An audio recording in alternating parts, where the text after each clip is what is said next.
Je suis chercheuse en santé publique et la grippe est ma spécialité. On ne perçoit pas souvent la grippe comme une maladie mortelle, mais elle peut être catastrophique. En 1918, au sortir de la Première Guerre mondiale, un fléau mortel a emporté entre 40 et 50 millions de personnes.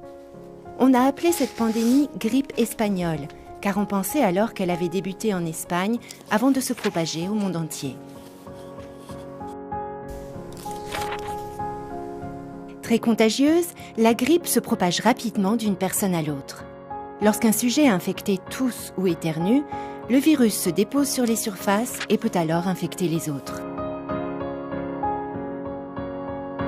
De 1918 à 1920, le monde a dû affronter cette pandémie avec des moyens de santé publique limités. Il y a eu d'autres pandémies de grippe au XXe siècle et au début du XXIe siècle. Il s'agit aujourd'hui encore d'une grave menace.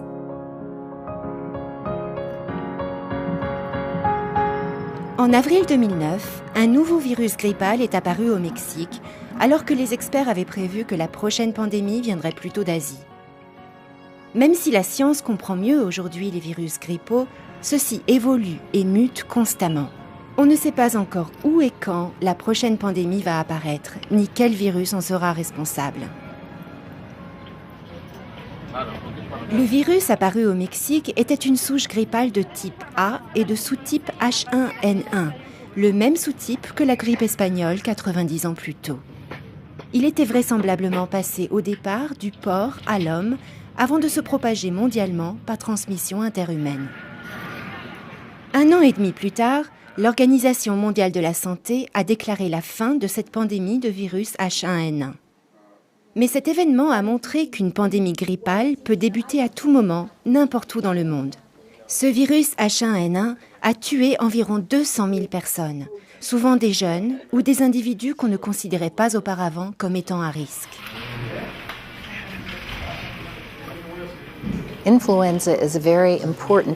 La grippe est un problème de santé publique majeur qui touche des millions de personnes chaque année et entraîne une charge élevée de maladies, d'hospitalisation et de décès. Outre le risque de pandémie, les épidémies de grippe saisonnière représentent une menace tout au long de l'année, notamment pendant les saisons froides des hémisphères nord et sud et en toute saison dans les zones tropicales. Elle causerait chaque année de 3 à 5 millions de cas de maladies graves et entre 250 000 et 500 000 décès. Alors sur les pics vraiment d'épidémie, c'est vrai qu'il y a des journées où on constate vraiment que c'est une demande fréquente au comptoir. Ça peut être, oui, des fois un patient sur 3 qui se manifeste des syndromes grippaux. Ça peut être des fois très tôt dans la saison, en novembre-décembre. Après, des fois, il n'y a pas de grippe de toute la saison et ça va arriver en février-mars. Ça dépend vraiment des années. Pour empêcher le virus de se propager, chacun doit se couvrir la bouche ou le nez quand il tousse ou éternue et se laver correctement les mains. La grippe, en effet, se transmet principalement par voie aérienne, qui est le mode de transmission le plus rapide. Chaque fois qu'une personne infectée tousse ou éternue, des milliers de gouttelettes sont rejetées dans l'environnement. Même la plus petite d'entre elles peut contenir des centaines de virus. Ces gouttelettes peuvent pénétrer dans l'organisme des sujets sains par la bouche et le nez en entrant en contact avec les muqueuses respiratoires. Une protéine en surface du virus peut se lier à une molécule réceptrice en surface d'une cellule saine. Une fois le virus fixé sur la cellule, il pénètre dans celle-ci en quelques secondes. Il en prend alors le contrôle en se répliquant des milliers de fois. La cellule attaquée s'affaiblit puis meurt.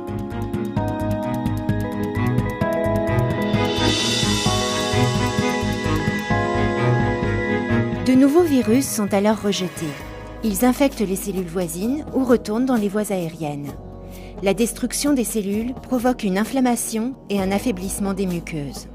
Les autres agents pathogènes pénètrent dès lors plus facilement dans l'organisme, causant des infections potentiellement mortelles, comme la pneumonie. L'inflammation des tissus entraîne toux ou éternuement. Des quantités considérables de virus sont ainsi rejetées dans l'environnement avec un risque d'infection, ce qui contribue à la propagation.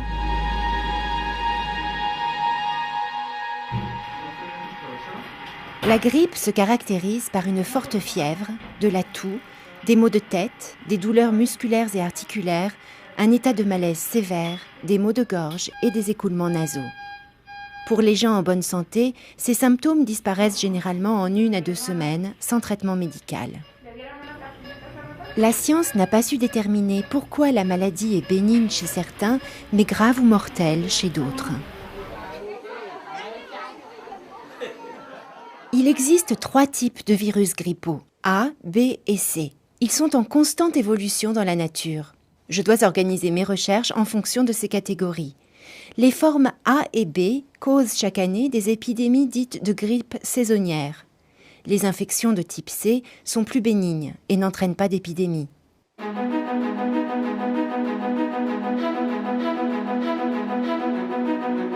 Les virus grippaux de type A se subdivisent en sous-types, tels que H1N1, H3N2, H5N1, H7N9.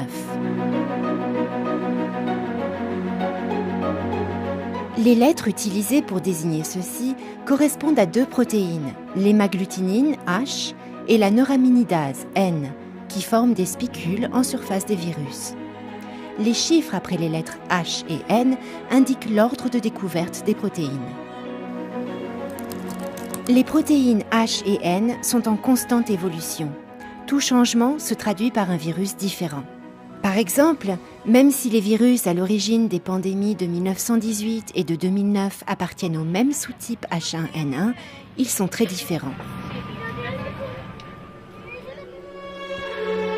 Tandis que les virus grippaux de type B affectent seulement l'homme, les virus de type A circulent aussi bien parmi les êtres humains que chez de nombreux animaux.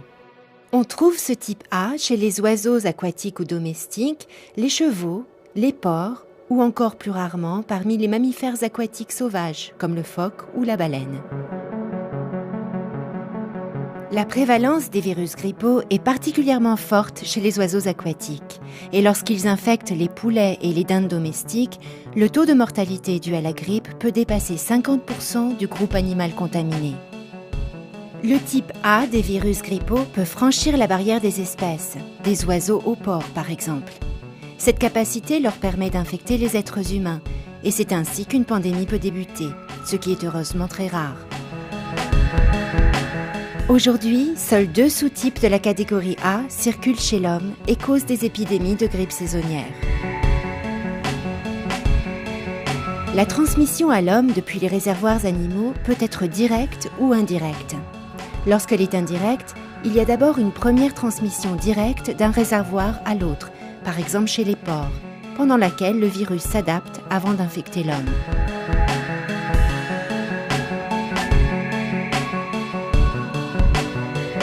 Le réassortiment génétique est le 3e mode de transmission. L'information génétique des virus grippaux se trouve dans 8 segments génétiques distincts. Il y a réassortiment génétique quand 2 sous-types pénètrent l'organisme en même temps, se répliquent simultanément dans une même cellule et créent un nouveau virus contenant des segments génétiques des 2 virus d'origine.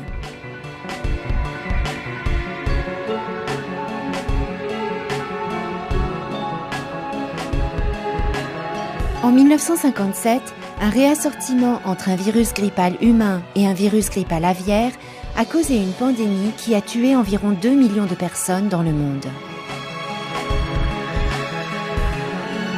Aucun autre virus ou agent pathogène n'évolue aussi vite que la grippe.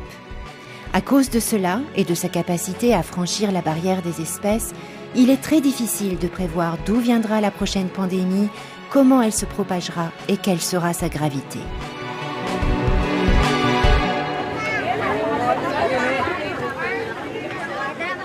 Puisque les nouveaux virus grippaux sont généralement différents de ceux de l'année précédente, il est possible que des sujets ne soient pas protégés contre les virus en circulation alors qu'ils étaient grippés ou vaccinés l'année précédente. Chez les populations à risque, la grippe saisonnière peut être sévère, voire mortelle. Les personnes âgées, les femmes enceintes, les enfants de moins de 5 ans et les personnes atteintes de certaines affections chroniques doivent se faire vacciner chaque année.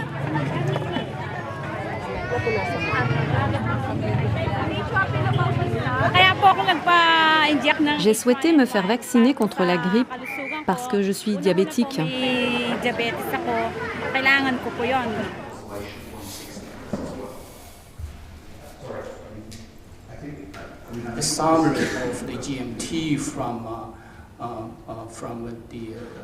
J'ai appris que l'OMS effectue une surveillance mondiale de la grippe toute l'année en faisant appel à des milliers de scientifiques du monde entier.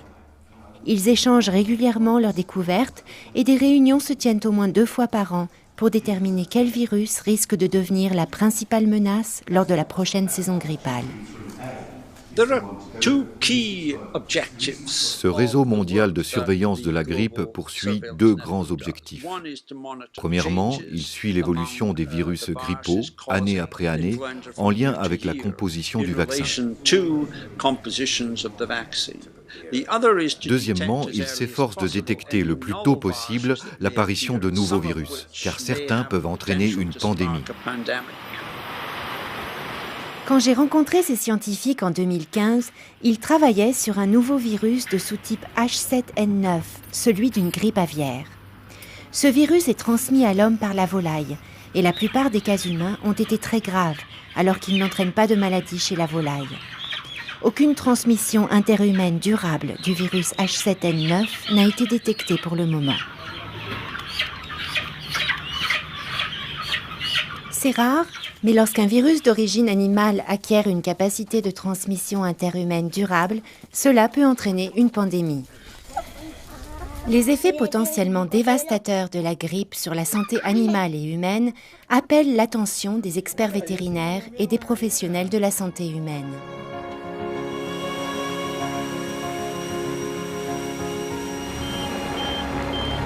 L'expérience du passé nous rappelle que les pandémies grippales peuvent avoir des conséquences dramatiques au niveau sanitaire, social et économique dans le monde entier.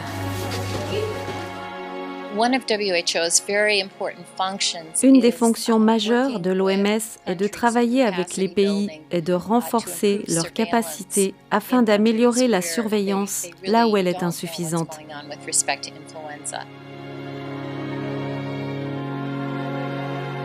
Plus de 110 pays ont un système de surveillance qui permet de collecter des échantillons de virus grippaux pour mener des analyses détaillées et faire de l'épidémiologie.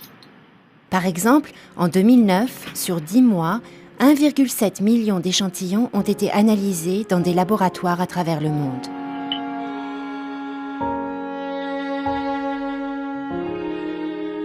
Des antiviraux sont disponibles dans certains pays pour empêcher les complications graves de la grippe. Mais la vaccination reste l'intervention la plus efficace pour réduire la mortalité et la morbidité grippale. C'est le meilleur moyen pour protéger la population mondiale contre cette menace persistante et imprévisible.